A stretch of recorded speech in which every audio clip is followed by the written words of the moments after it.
Today marks 1 year since former Attorney General Jeff Sessions announced the Trump administration's zero-tolerance immigration policy, in which migrant families were separated at the border. That policy was struck down, and a federal judge last month ordered all families reunited by October.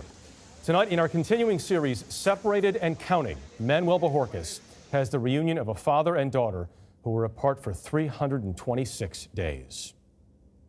What comes after 4? 5. 7-year-old Angie is learning to count in English. 9. 10. 10. There you go. That's also the number of months she's been separated from her father, Adelino. They arrived at a border crossing in McAllen, Texas last year, seeking asylum from threats of violence in Honduras. Angie was taken from him on June 1st during the Trump administration's now discontinued zero-tolerance policy. What was it like to be separated from your dad? Sientes algo en el corazón. When you're separated, you feel it in your heart. Lo sientes en el corazón.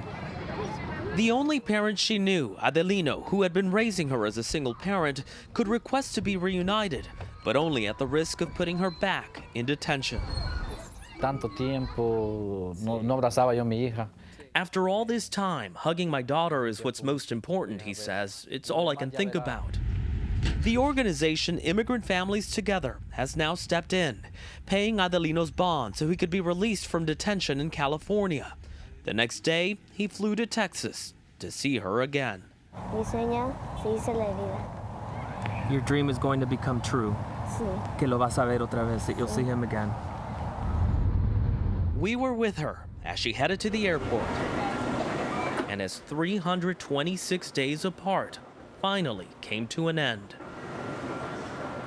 Amor, bebé, ¿cómo estás, mi amor? Ay, hija, cuánto te extrañé, mi amor.